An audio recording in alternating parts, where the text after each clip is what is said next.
So David and Goliath, we're going to take a look at both the practicalities of this really, really well-known and well-loved story. And then we're going to take a look at how it functions as a type of Christ. You see that David and that greater son of David, to see how those things fit together. So let's take a look at the setting. The setting, that the period leading up to 1 Samuel 17 is really characterized by Israel's subjugation to the Philistines.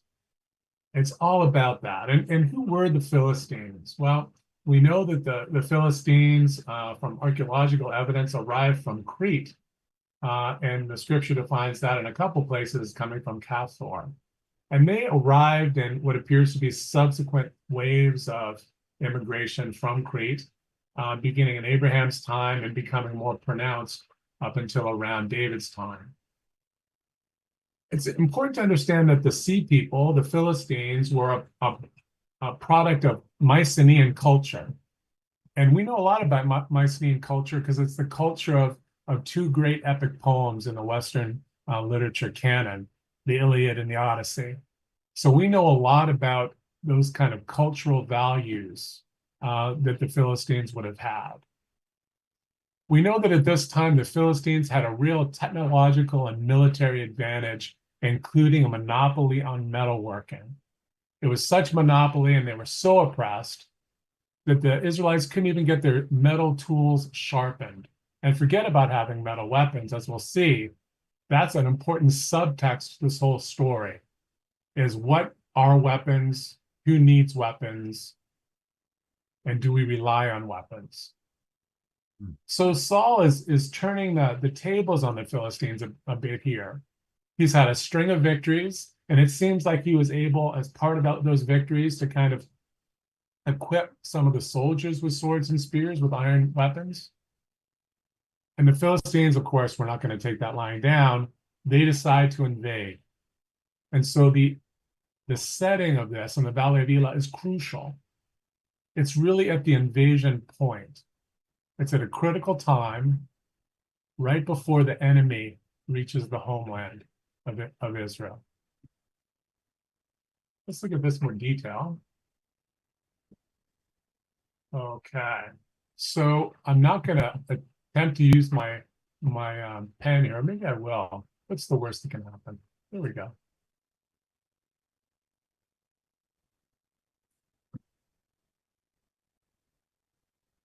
Okay, so we see here that it's this area right in here.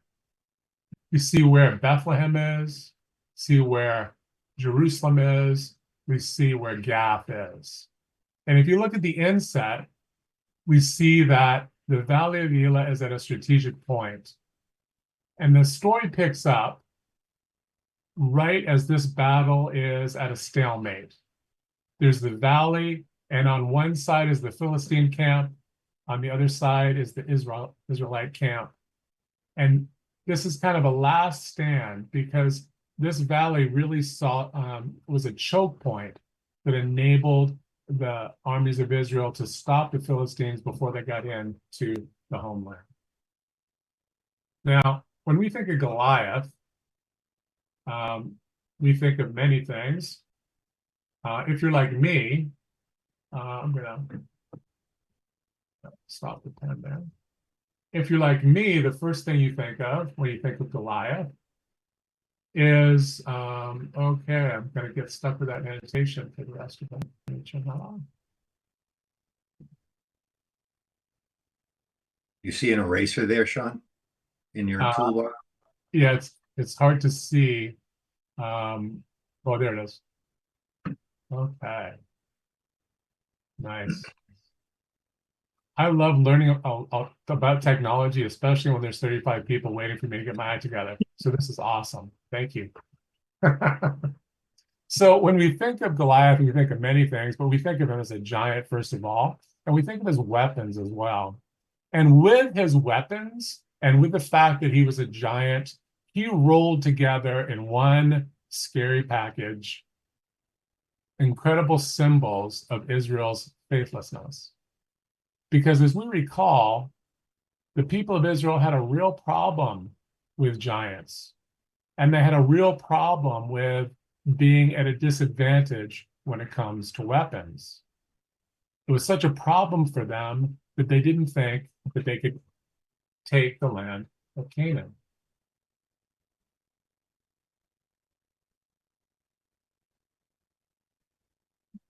Trying to advance my slide here. One slide. So we read in Deuteronomy chapter 1, where can we go up? Our brethren have discouraged our hearts, saying, the people are greater and taller than we. The cities are great and fortified up to heaven. Moreover, we have seen the sons of the Anakim there. We read in Joshua, at that time Joshua came and destroyed the Anakim from the hill country, and there was none of the Anakim left in the land of the children of Israel, only in Gaza and, of course, in Gath. Kind of a powerful foreshadowing of the events that we see before us this evening. And we know that it wasn't just the fact that enemies were intimidated because they were tall. We know that that was something that the people of Israel valued. They wanted in a king someone who was tall, who was the tallest person in the land, perhaps. From his shoulders upward, we know of Saul that he was taller than any of the people. So giants were, were scary. They were discouraging. And when it came time to pick a king, they wanted some kind of equalization there. Now, weapons, it was the same thing. We read in Numbers 13, we're not able to go up against the people, for they are stronger than we. And we know that that was something that happened all the way through the Judges, right? The Song of Deborah, talking about how God worked at that time. But she's saying it's not a shield or spear was seen among 40,000 in Israel. So right from the beginning, we see that Goliath is symbolic of a giant and also of a tremendous advantage in weapons. We read in 1 Samuel 13, now there was no blacksmith to be found throughout the land of Israel, for the Philistines said, lest the Hebrews make swords or spears. So it came about on the day of battle that there was neither sword nor spear found in the hand of any of the people who were with Saul and Jonathan, but they were found with Saul and Jonathan, his son.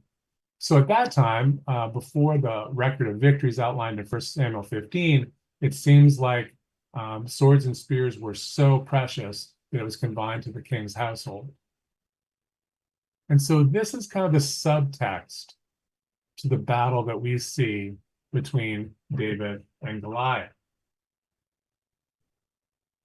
Because the overwhelming message of this, we see David's proclamation that the assembly shall know that the Lord does not save with sword and spear, for the battle is the Lord's, and he will give it into our hands.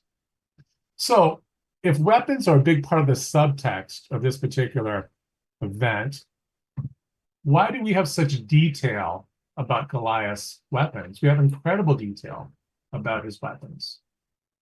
Well, we know that he had a bronze helmet. We know that he had an armor bearer with a shield. He had bronze scale, chest and back armor, and we know that he had bronze leg armor. We're going to take a look at what the King James calls his coat of mail in just a second. Now, in offense, he had a javelin.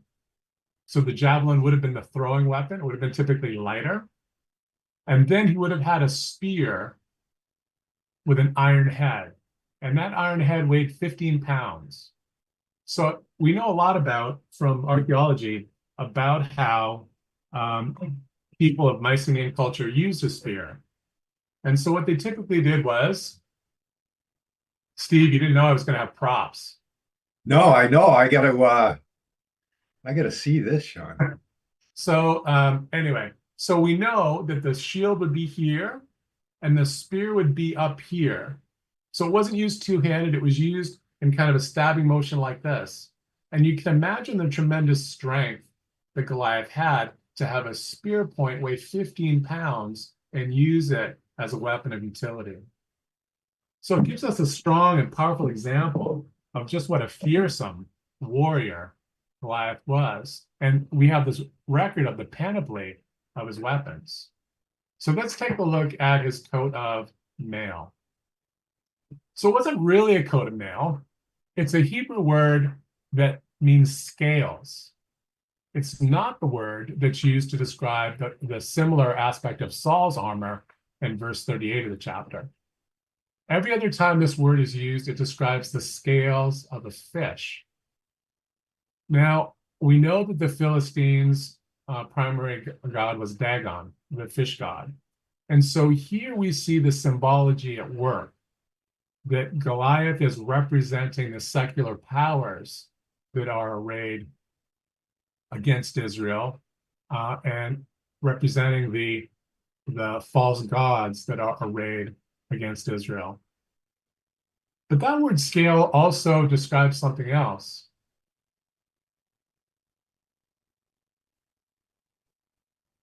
It describes the scales on a serpent. And did you notice, as we were giving the detailed account of all his weapons, how often bronze was mentioned? He had a bronze helmet on his head. So at the very top, 9.5 feet up there, was this symbol of bronze. And the weight of his scale coat was 5,000 shekels of bronze. And he had bronze greaves and a bronze javelin. And so I think most Bible students would think connecting a serpent and bronze to, we see a strong connection with the brazen serpent. And so right away we get an inkling that Goliath doesn't just symbolize the armies, the natural armies that are arrayed against the God of Israel. He doesn't just represent the false gods that are arrayed against Israel. He represents something deeper that the Son of David would address. You recall, of course, that Jesus says that he likens himself in John to the brazen serpent, and that he, like the brazen serpent, would be lifted up. John, can I ask a question? Sure. Can you differentiate help me understand the difference between a coat of mail and a coat of scales? I'm glad you asked that. So coat of mail, and it's a translator's anachronism. So a coat of mail is a bunch of tiny, tiny, tiny little circles that are joined together. So you could see through them, made with wire. Yeah, they're usually finely done, and they're a bunch of circles where the coat of scales, it's overlapping platelets of armor. Got it.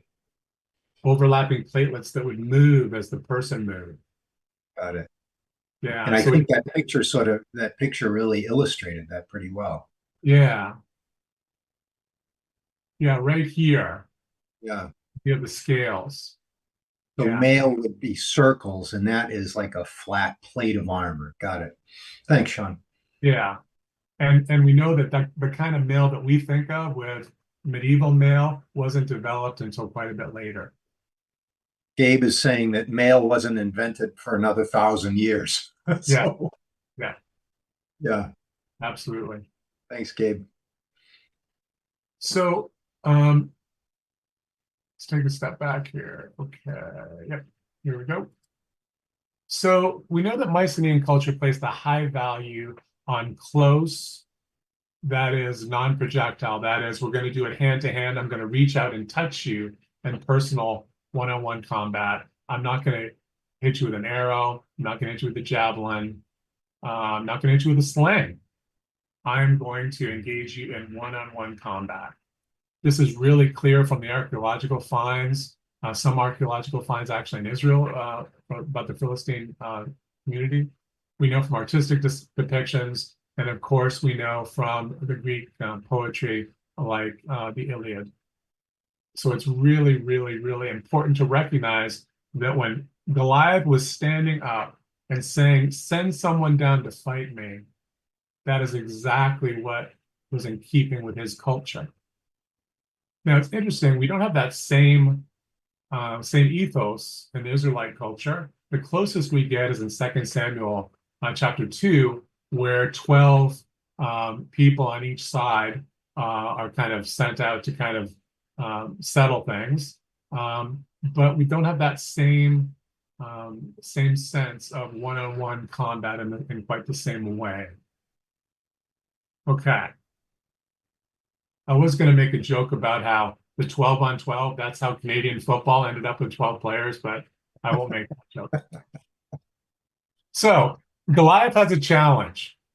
And this word for champion is really an interesting word. It literally means the man of the space between. Sometimes it's translated the man of the space between the camps. And basically it is about a man who represents. So the man of the space between, the man who represents. So we can see some of these typologies coming together that would be fulfilled so powerfully in the Son of David. So David arrives at camp. And it's a pretty auspicious arrival too, right? Someone ordered Uber Eats. So David arrives. He's sent by Jesse. He's sent to bring provisions for his brothers and for their captain. And he's quite excited to be there, and he greets his brothers. So David immediately is engaged by what's going on, and he has a key question. He hears that the man who kills him, the king, will enrich with great riches, give him his daughter, and give his father's house exemption from taxes in Israel. And so he kind of echoes by questioning, what shall be done for the man who kills this Philistine and takes away the reproach from Israel? Now, this is kind of an enigma because David asked this question, but he's not motivated for any of these things, right? And so how do we contextualize that? Well, I think that he's expressing wonder at, first of all, that no one has taken up this challenge of this champion of false gods, that's profaning the God of Israel. So he's astonished by that. And then he's astonished by the fact that even if you weren't going to do that, even if you weren't going to stand up for the God of Israel, there's all these other things that would be motivating you. So I think it's a statement of wonderment rather than a statement of, what is going to be in it for the person who takes care of Goliath.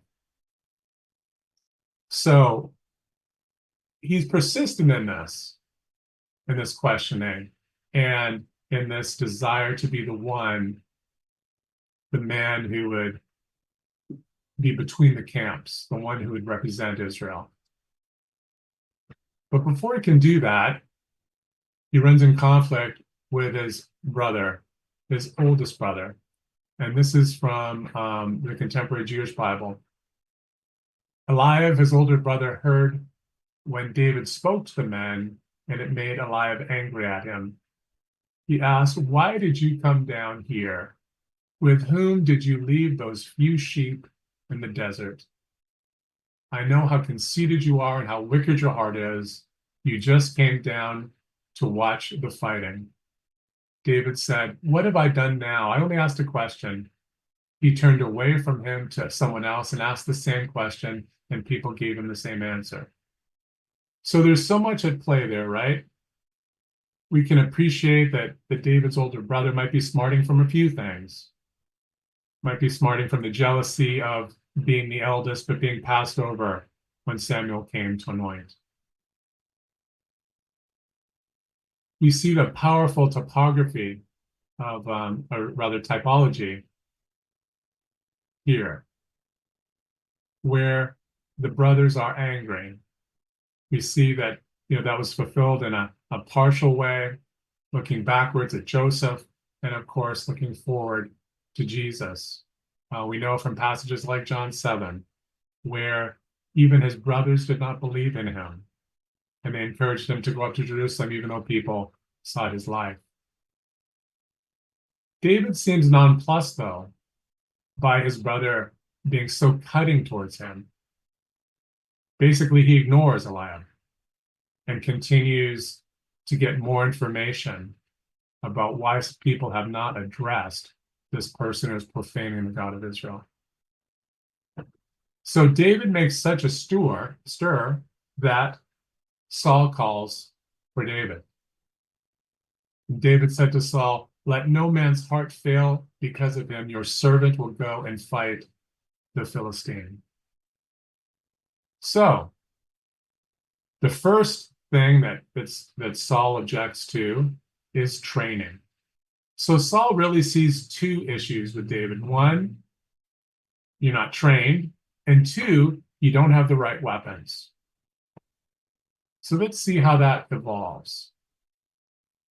We read in 1 Samuel 17:33, and Saul said to David, "You are not able to go up against the Philistine to fight with him, for you are a youth, and he a man of war from his youth."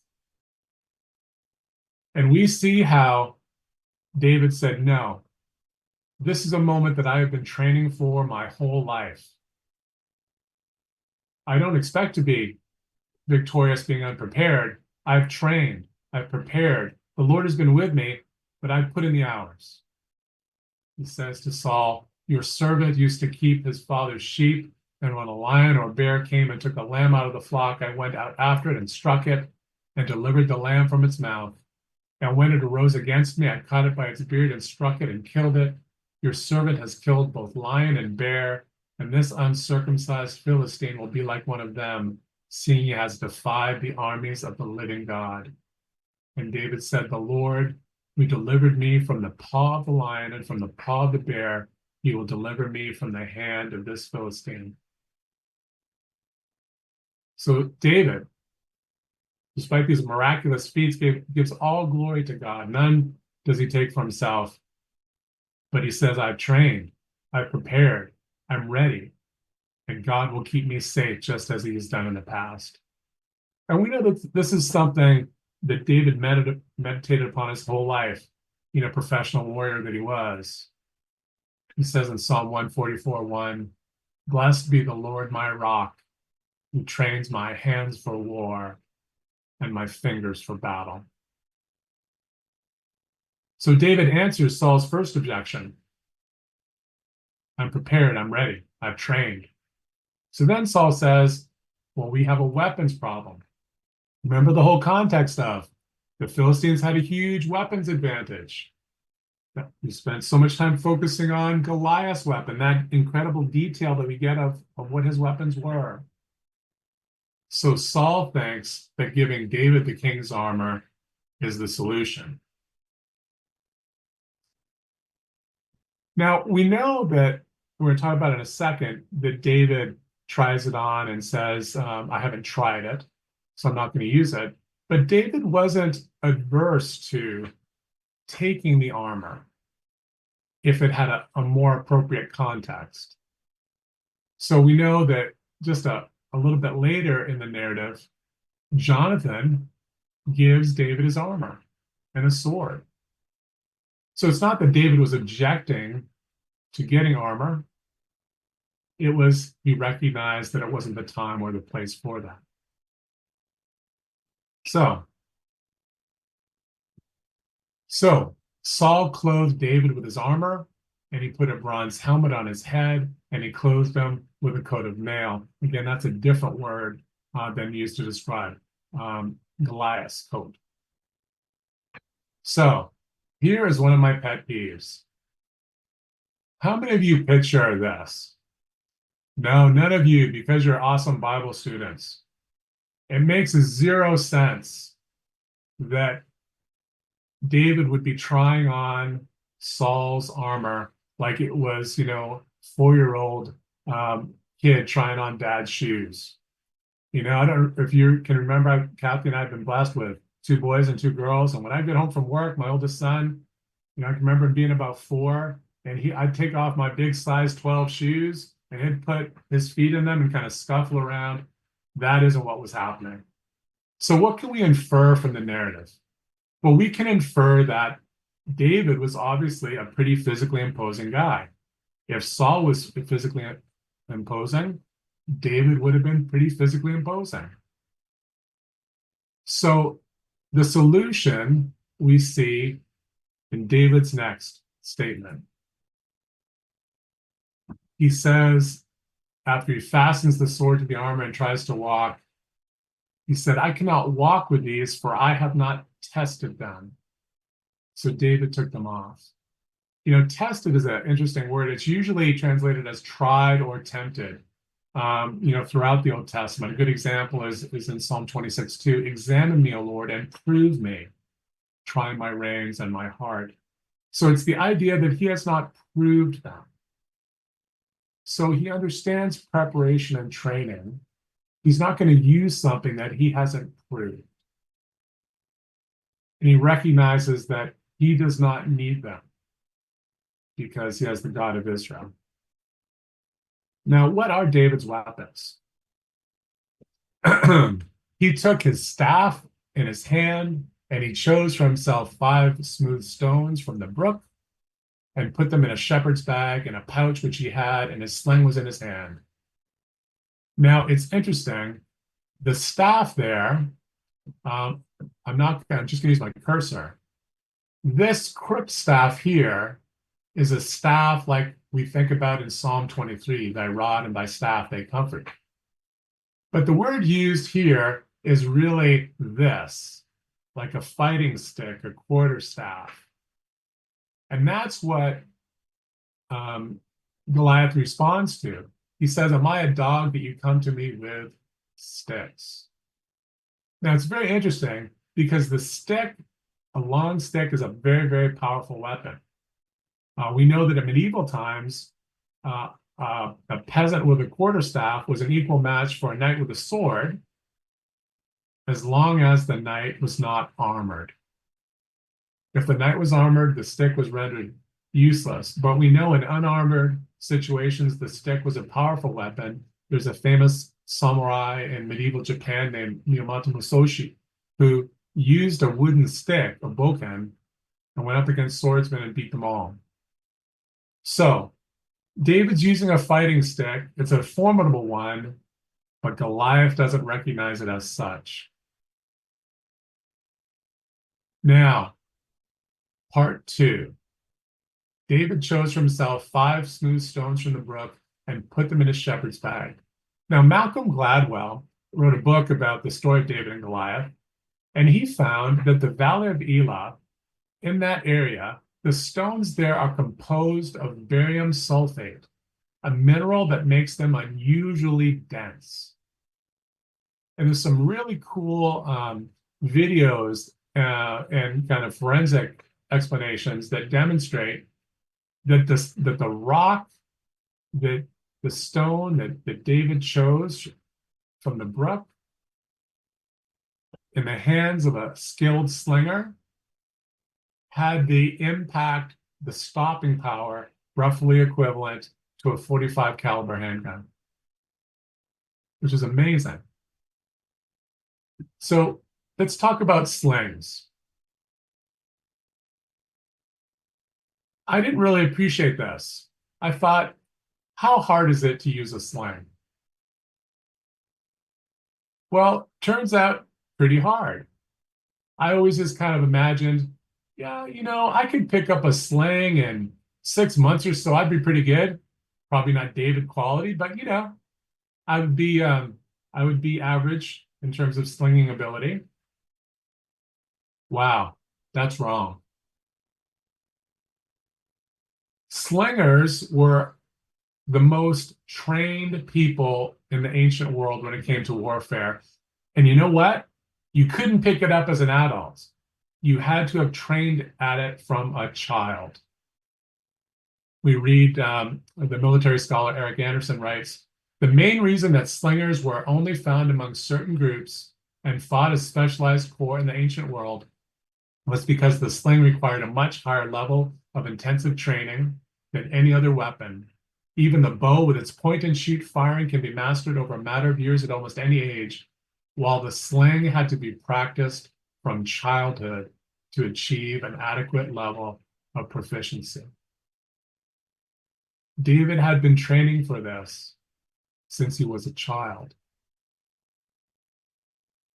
And David basically brings a gun to a knife fight because Goliath wanted a knife fight, and David used his sling because he knows one specific thing, and that is you never fight the enemy on the enemy's terms. And we can appreciate the symbolic things with that as we fight, the sinful flesh that's our enemy. You can see the great example that our Lord gave of making sure that no kind of opening was there. And I think of it an example of the feeding of the 5,000, where people wanted to make him a king, and Jesus sent the disciples ahead because he recognized that he needed to ensure that they were not part of the problem of encouraging him to set himself up as a king right then. So he didn't engage the enemy on the enemy's terms. Goliath responds. He's totally missing the point. He says, "Come to me and I will give you the flesh of the birds, your flesh to the birds of the air and the beasts of the field." Now he has a shield bearer, and the shield bearer isn't just someone who is carrying your stuff. That was your companion in battle. And it's kind of interesting that the shield bearer, there's nothing left of remaining of him in the narrative.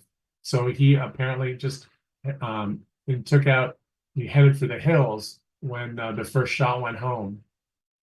So we see that Goliath doesn't take him seriously. He doesn't understand what he's up against. And David focuses on the future. He says, "I'm going to decapitate you, Goliath." And then, of course, we see he brings the head to Jerusalem. David verbalizes the future. He says, "You come to me with a sword and a spear and a javelin, but I come to you in the name of the Lord of hosts, the God of the armies of Israel, whom you have defied. This day the Lord will deliver you into my hand, and I will strike you and take your head from you. And this day I will give the carcasses of the camp of the Philistines." See, he knows what's going to happen. He knows that his victory is going to ignite a more substantial victory. "Then all this assembly shall know that the Lord does not save with sword and spear," because it's not about weapons. It's not about the advantage in weapons that the Philistines had. It was about faith in the God of Israel. David verbalizes the future. He didn't have a sword, but he knew that he was going to be able to use David's sword, or Goliath's sword, rather. So we see that David runs towards the battle. And of course, he hurries and runs because he wants to get that strategic distance where the sling is most effective. He wants to get to that spot. He wants to get to that spot so that he can employ the sling. And that is exactly what he does. He slings it, and a stone sank into his forehead.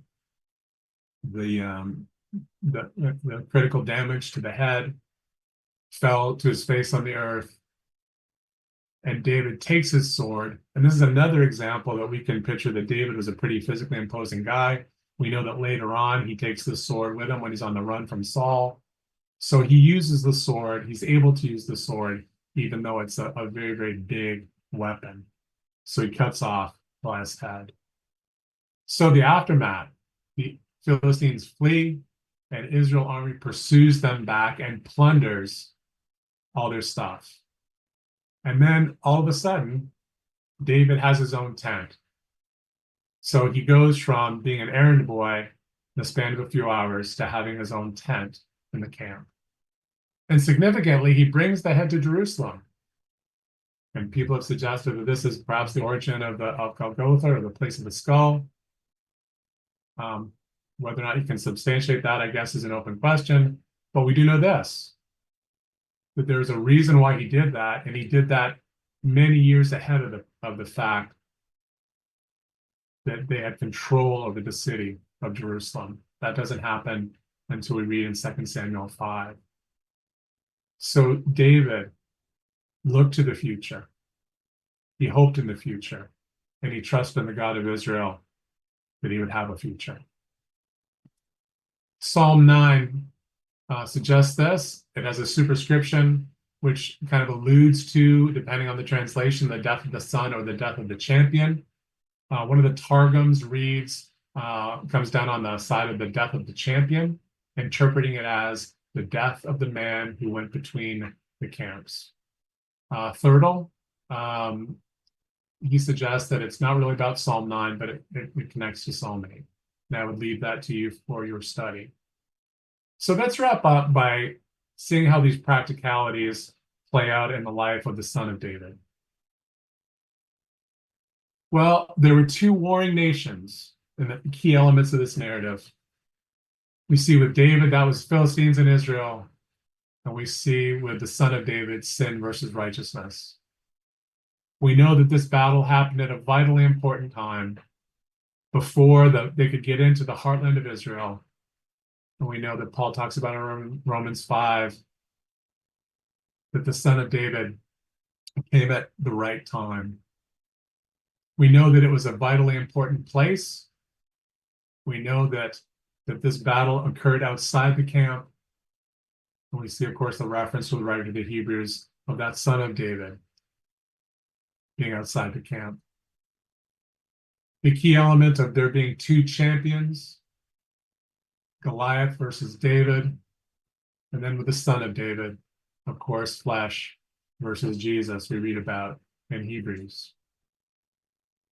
In the narrative with David, we see that the father sends the champion. Jesse sends David, and God sends Jesus. You see that initially God's champion is misunderstood. You see that happens so much with those figures of Christ, whether it's Moses or Joseph or David in this case, and then, of course, that greater fulfillment of that son of David. We see that there's victory through one man, through God's strength. And it's given by David. And then, of course, the ultimate victory we read in Romans 5 is through that son of David. We see that preparation played a key role, the lion and the bear. And we see a vital role that preparation played for our Lord Jesus. A body thou hast prepared. We see the importance of practice, because the sling demands practice from childhood. And David gave all praise to God for his skill in warfare. Blessed is the Lord my God, who makes my fingers to war, my hands to fight. And we know that there was practice. Though he were a son, yet learned he obedience through the things that he suffered.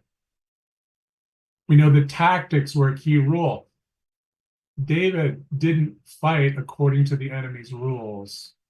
And we see in Colossians 2, see the spectacle that Jesus makes, that son of David, of the rules of man.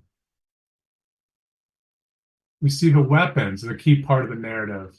We see the sling and the stick, and then the sword, and of course, Christ being referenced as the two-edged sword, because earlier in that passage in Hebrews 4, of course, is talking all about Jesus as our priest.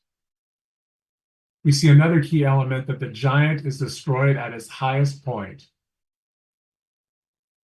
probably 9.5 feet tall or so. And we know that Jesus was displayed at the highest point on a Roman cross. And the average height of a Roman cross, according to historians, was about between 8 and 9.5 feet. It varied, of course, based on materials and the environment, but that was the general gist of it. And we know that the Romans had that tragic practice of lifting up the crucified as a warning to others. We see another key element of the story of David and Goliath is the head is completely destroyed. And David kills him with a headshot and then decapitates him. And then, of course, we see sin's head is destroyed, fulfillment of Genesis 3:15. We see the last key element, that through the champion's victory, the entire nation is victorious. We see that David's victory was a catalyst for Israel's victory, that they pursued him as far as the Philistine homeland. We see that Jesus' righteousness enables us as spiritual Israel to be righteous, for he made him who knew no sin to be sin for us, that we might become the righteousness of God in him.